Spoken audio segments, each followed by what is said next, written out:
Hey everybody, welcome to Bible class. Now as we get started, I want to remind you about questions for Paul. Be sure to put your questions together and have those turned in tomorrow afternoon, no later. And then we're going to do that on Sunday at 1 p.m. We'll have questions answered from Paul. Now, if you remember on Sunday, we talked about how your shoes will take you all these different places to be able to spread the gospel. Now, today we're going to talk about Paul and how his shoes took him so many different places as he was trying to spread the gospel. So if you remember, we had a news report from Paul's first missionary journey. And you can go back and watch that if you'd like to. But we're going to look at just an overview of all of his missionary journeys, really the book of Acts, from probably Acts chapter 11 to the end of the book. So, buckle your seatbelt, here we go. So if you remember, Paul started his missionary journey and he was on a voyage. He had John Mark and Barnabas. And at a certain point, John Mark left. I believe it was on their way to Perga or Pergamum from Perga. And John Mark went back to Jerusalem, and Paul was not real keen about that. So they kept going on their journey, and they got to Lystra. And while they were there, Paul healed a lame man.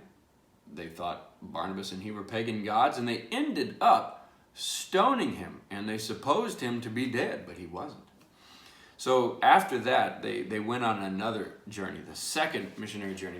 They started out with Paul and Barnabas in chapter 15, but they had a disagreement. So they disagreed so strongly because of John Mark. Barnabas wanted to bring him, but Paul said, no, he abandoned us last time. So they disagreed and they went separate ways, and Barnabas took John Mark. Paul, he took Silas. Now, they actually went back to Lystra. Can you believe that? That's the place where they stoned him. But there they met a young man called Timothy. You've probably heard of Timothy. And he joined them on their journey. Now, they went to a town called Troas. And Paul was sleeping and he saw a vision of a man from Macedonia calling for them to come over and help them. And so that was God calling them. And so that's what they did. And then Luke, the man who wrote all of Acts and the Gospel of Luke. He was a doctor. He joined them in this, and they went from Troas, and he journeyed with them a lot towards the end of Acts. And then they went to Philippi, and if you remember in Philippi, there was a lady called Lydia. She sold purple things. We talked about the snails, remember, that it takes to make that purple. And then Paul and Silas, there was a slave girl that was, these men are servants of the Most High God. And Paul got tired of it and he cast out the demon. And then they ended up getting thrown in jail. And while they were in jail, there was an earthquake and the doors opened and the chains fell off of their wrists. And the jailer almost killed himself because he was like, I lost my prisoners. But they were said, we're all here. And the man fell down before Paul and he believed in the gospel. And he and his whole household were baptized. So they went from being beaten to baptizing. It's kind of an interesting change. And then they went to a town called Berea. And in Berea, the people there, they say, were of more noble character than others because Paul and Silas told them of the scriptures, and they searched the scriptures to see if these things were true. So they were called the noble Bereans. However, there were many people that came and they started causing riots, and they had to leave. But I think they left Timothy there in Berea to help encourage those Christians there. But then he went to Athens. Athens is the capital city of Greece.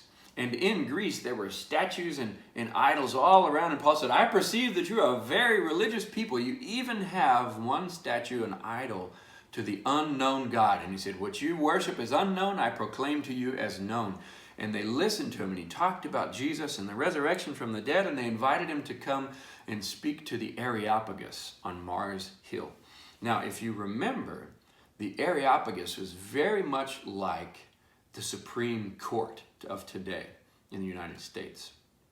So this was a big deal. But then he went on from there. He ended up living with Priscilla and Aquila because they were tent makers, just like he was, and they worked together. And it was in Corinth that Paul, which is where he was making tents with Priscilla and Aquila, he wrote his first letter, and he actually wrote it to the Thessalonians. So Paul then sailed to Syria with Aquila and Priscilla, and then on to Ephesus, where Paul continued on and Priscilla and Aquila stayed. And he went back to Jerusalem, encouraging all those existing churches on the way. So that was his second missionary journey. On the third missionary journey, this is where things really start getting kind of interesting. He returned to Ephesus, and he was preaching in a synagogue until the Jews rejected him once again. Then he actually rented a place to continue teaching those that were Jews and Greeks that were interested for 2 whole years. And in Ephesus, many magicians and sorcerers actually believed in God, and they gathered all their books of sorcery and they burned them as kind of a protest against their religion to say, we're committed to this. They were expensive. But while he was in Ephesus, there was a silversmith named Demetrius. And he was getting frustrated because Paul was teaching people against those kinds of things, and his livelihood was at stake because he made money making these little gods that were idols of Diana or Artemis. It depends on your translation. That was the god of the Ephesians. And so he started up a riot and got people upset, and they gathered and they were screaming, "Great is Artemis," or "Diana of the Ephesians," until their voices were lost. They had this huge riot, and it caused all these problems, and they almost killed Paul. Can you imagine what it would be like to be trying to preach to people who hated you so badly that they were trying to kill you? That would be scary. I can only imagine, even with Paul's faith, as strong as it was, that it would be a little bit unnerving, maybe make you a little bit miserable at times. Nevertheless, he kept on. He left from there and he went to Troas, and then back to Philippi, Thessalonica, Berea, and then Corinth. And at Corinth, Paul wrote a letter to the Romans. Can you guess what it was called? Romans, of course. And so he had not been to Rome, but he wanted to go to Rome. It's the capital city of the Roman Empire. It only makes sense.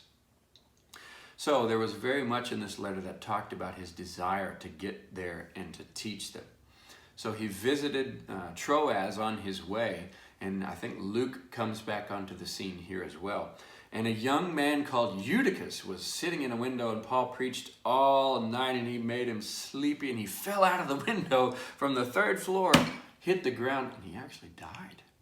But Paul went down and took him up, and he healed him, and he came back to life.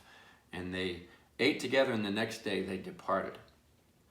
Now, Paul started working his way back to Jerusalem, and he did a lot of traveling by ship. Finally, he got to Caesarea, which is really pretty close to Jerusalem. And his preacher friend, Philip, actually warned him not to go down to Jerusalem because there were a bunch of enemies of Paul in Jerusalem, and he knew that they would like to harm him. Then Agabus, a prophet, he did something unusual. Watch what he does.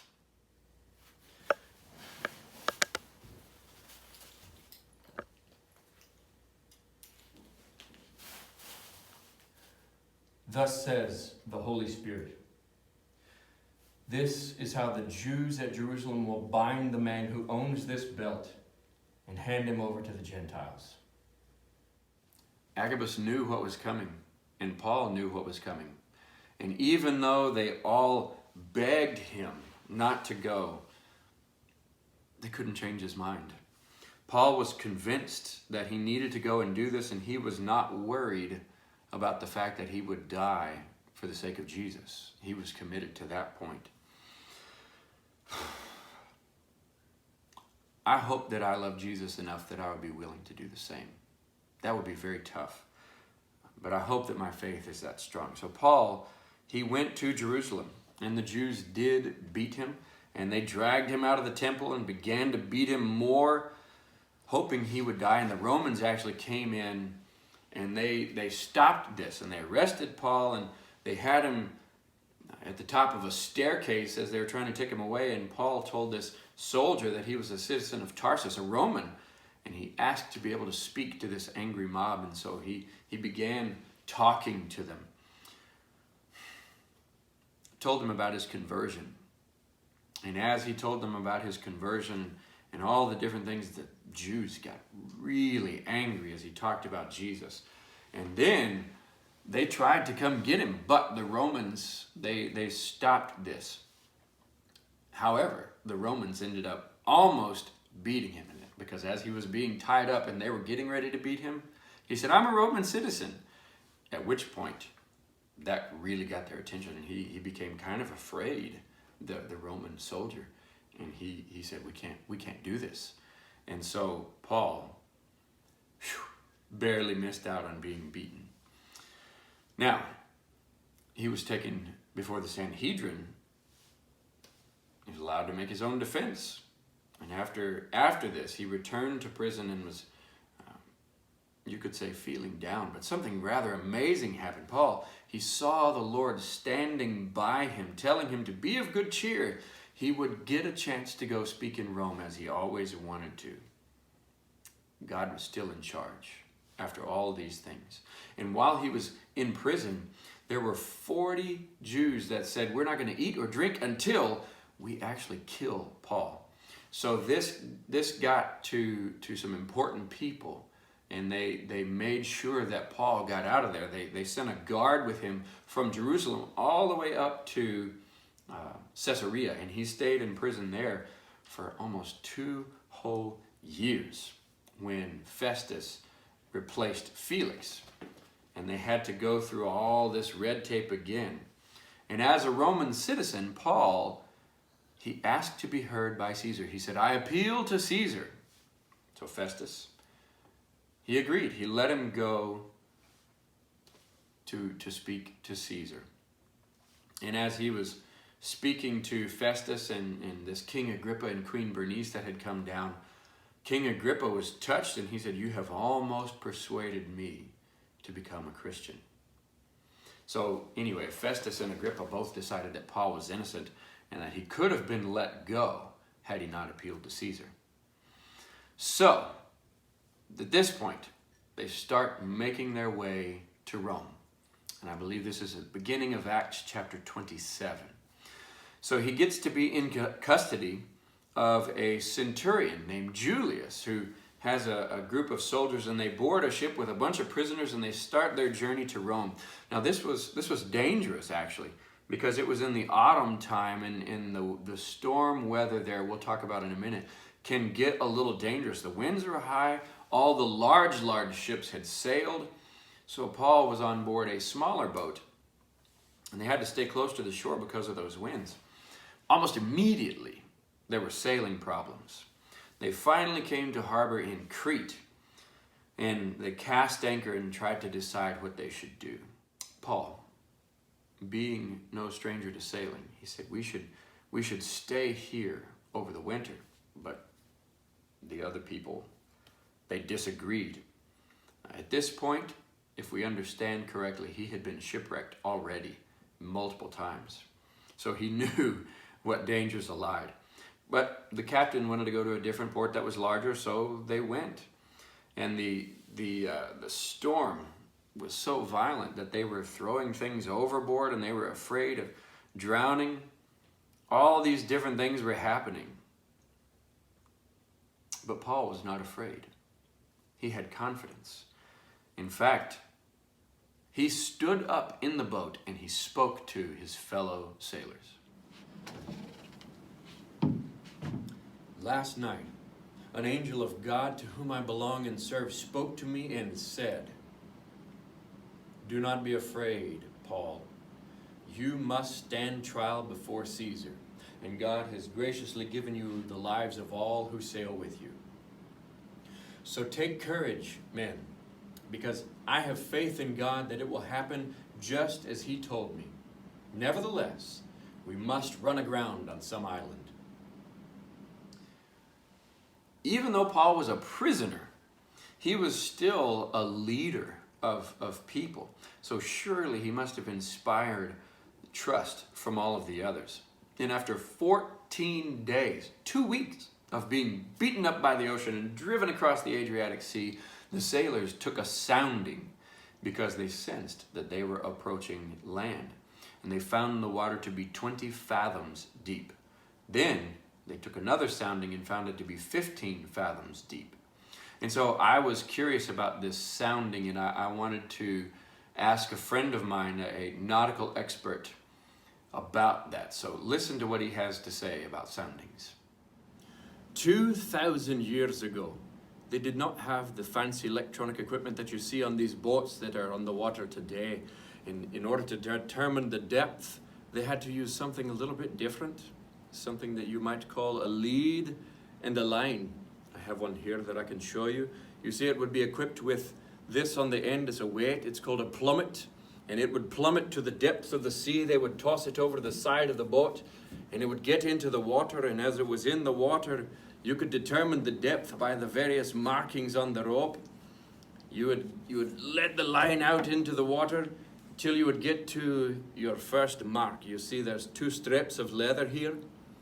This would mean it's 2 fathoms deep. That's how you could tell by the night. If it was dark outside and you couldn't see the line at all, you could just feel it with your hands and determine, oh, that's the 2 fathom. And you would call back to the helmsman in the back of the boat. You'd say, by the mark, 2 fathoms. They would know that 2 fathoms deep was the depth of the water. Now I've got here a lead and line. This is an 8 fathom lead. This actually is 3 fathoms.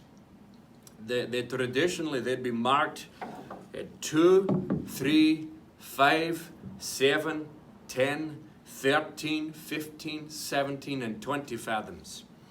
So if I was going to be calling out the fathoms back up to the helmsman, then the leadsman, me, I'd be sitting here with my lead and line, and I could shout out, by the mark, meaning by the mark on the line, 3, and they would know it was 3 fathoms. If it was between, then I would say, by the deep is deeper than 3 fathoms. Or I would say, a quarter less, meaning it's just a little bit less than the fathom mark. Then whenever you could pull the plummet back up into the boat, many times it would pick up some of what was on the bottom of the sea, and you could determine what kind of sea you're sailing over on the bottom. If it picked up a bunch of earth, sand and dust, then you could determine it was very muddy on the bottom. But if it was coming up clean, then maybe you knew it was rocky. So you're probably wondering still, how deep is a fathom? In sailing terms, a fathom is about 6 feet deep, which is how tall I am, 6 feet. So that means if they were calling out 20 fathoms, it's 120 feet. If they said 15, by the mark 15, then that would be 90 feet deep. So that's the way these sailors, they used to use the lead and line to be able to determine the depth of the water. So when you read about it in the Bible, they're actually using the lead and line to be able to determine the depth of the water as they're coming in towards land. And since the land is rising up quickly, they know we are close to the shore. I think that's very interesting and really pretty helpful. One of the things that I came across is it sounds like a sounding involves making some kind of a sound in the water to determine the depth. But it actually doesn't have anything to do with making sound, as you just saw. It actually comes from an old English word, sund, that means swimming or water or sea. But by taking those soundings, the sailors realized that they were coming up on an island, which really, it left the ship in danger of hitting the rocks and the shoals and being busted totally apart. So the sailors began worrying about this, and they made this secret plan. They were going to take the lifeboat and escape. Paul became aware of this, and he knew if they do that, none of us are going to make it. And so he said to the captain, you can't let them go. And so they cut the ropes and let the lifeboat go free. And then the next day they could see there was land, and they started shouting, "Land!" So they cut their 4 anchors that they had set, and they made for land.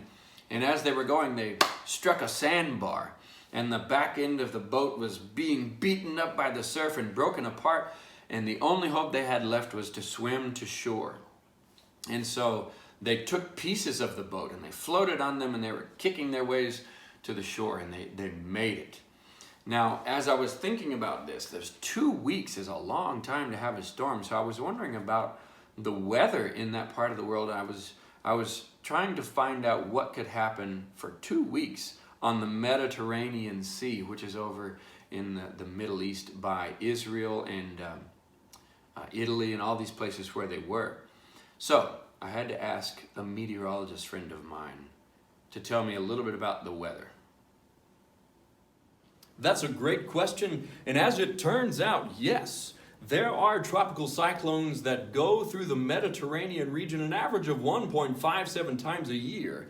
And as I was studying for this particular weather report, I discovered that many of the tropical-like storms happened in the late fall through January, lasting several days. One storm in particular I read about was in 1969. September 22nd through September 27th. Now, if you remember, this is the Mediterranean region that we're talking about. And as this severe storm, this cyclone was developing on the 23rd of September in 1969, it all happened southeast of Malta in this region here. There was a steep pressure gradient and temperature gradient above the Atlas mountain range that's here in this northwest part of Africa.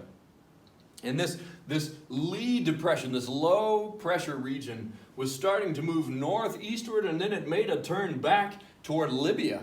When it got to Libya, it went back north one more time with this dry desert air, and it combined with the Mediterranean moist air and the cold front all together, and it had immediate cyclogenesis, the beginning of a metacane, as they call them in the Mediterranean region. It's like a hurricane, but it's in the Mediterranean. And that generated a form that caused intense flooding. This storm would flood the region and cause tumultuous upset in the weather for 7 full days. So whenever you consider, is it possible that there would be storms like this that Paul would have experienced? You bet. And whenever I was studying about this, it became clear that December and January were the most common time frame for these kinds of storms to occur.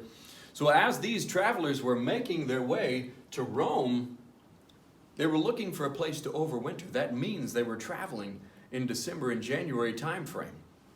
So it's very likely that they could have been caught up in one of these metacane type storms for 2 weeks. But back here in Richardson, it is a beautiful 105 degrees outside. Drink plenty of water, avoid any unnecessary outdoor activities, and I will see you next time. Now, that really helps me to realize that the Bible's account is true, that there really are storms like this that could occur in that part of the world. So I'm glad that my meteorologist friend was able to help us with the weather patterns there. Now remember, the ships had struck that sandbars being broke enough, and the only thing left for them to do was to swim to shore. So they did, with all of these prisoners trying to make it to shore. And when they did, they landed on an island that we have in our Bibles called Malta. They were most likely frightened and wet and tired and exhausted. I mean, the local people met them with great kindness, and they helped them. They all gathered up firewood, and they started building a fire. And as Paul was carrying a load of wood and he put it into the fire, a venomous snake bit him. And the local people, being kind of superstitious, were like, "Aha, this man must be a murderer or somebody bad, and he couldn't escape justice." But Paul just shook it off and kept working. They expected him to swell up, fall down, and die. But when nothing like that happened, they changed their minds about Paul.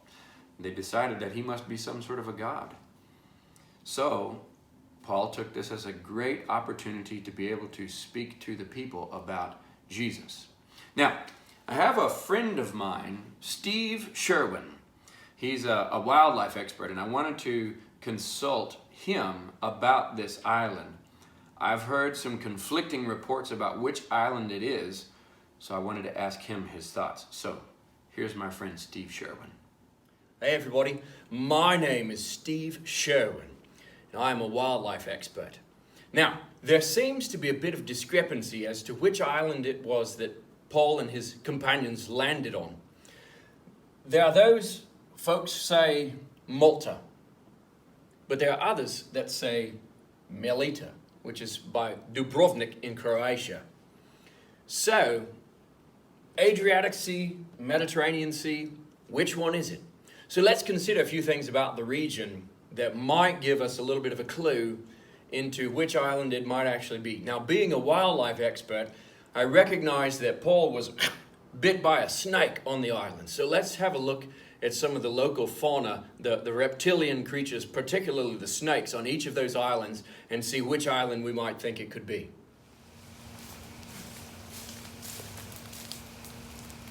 Right, now, some people suggest that it could have been the leopard rat snake, which is native on the island of Malta. So we're going to see if we can't find one and give it a look, all right? Let's see. There's one over there. Oh, it's beautiful. Now, the leopard rat snake is not even a venomous snake, so we can get a little closer to it. You can probably see it in this picture. It's got a beautiful pattern, those spots on its back, but it's not venomous. So if it bit Paul on the hand, wouldn't even have caused him to swell up and fall down and die. So, what kind of snake would? Now, this is the island of Malta, and we can't find any venomous snakes here at all. So we're gonna have to go over to Melita, and then we'll see what kind of snakes that they have there. They have one that's called the horned viper. We'll give it a look.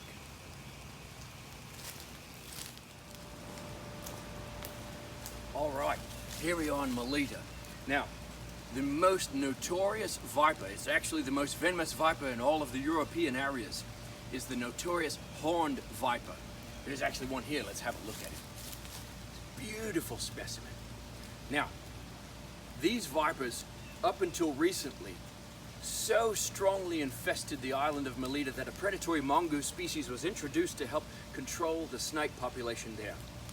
Now, the symptoms of a bite from this particular viper coincide very well with the one from X that bit Paul. It would have been causing you to swell up, it would have caused dizziness, and it caused you to fall down, and if not treated, it would have even caused death, which is what the locals expected.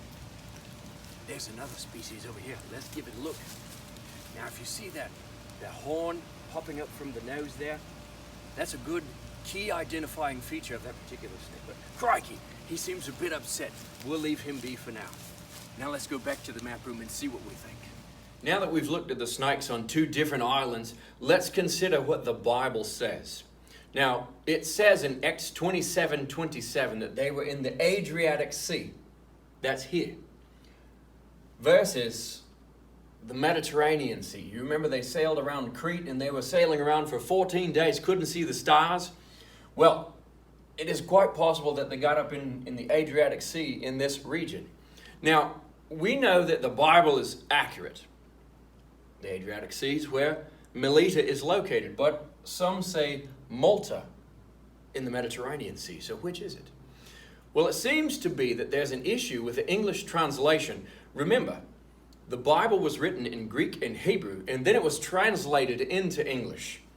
Now, if you look in the King James Version, you'll find that it actually says the word Melita there. In the Greek, sounds a lot like Melita. So, when we know God's word is true, we know it to be accurate, and we consider the biological evidence, the fauna and the reptilian creatures that exist on both islands, it seems to me, based on the biological evidence, that Melita, with that horned viper, is more likely to be the case, because the snake bit Paul and they expected him to swell up and die, but he didn't. So it seems likely that they actually shipwrecked on Melita instead of Malta. But remember, the important thing is that the snake bit Paul and he did not die. The location of the island is of secondary importance. Both islands are possible, but my bet is on Melita. I think that's very interesting, and I appreciate Steve Sherwin for sharing that with us. It definitely sounds to me like it could have been Melita. And if you do look at that King James translation of the Bible, they do use the word there, Melita, in Acts 28, verse 1. I'm not a Greek scholar, but I've done some reading about the words, and I do agree. It does sound like Melita in Greek. So, who knows? They could have been confused after so many years removed from the events to the translating into English. Either is possible. We don't really know, but it's interesting to think about. Now, on the island, the winter lasted 3 long months.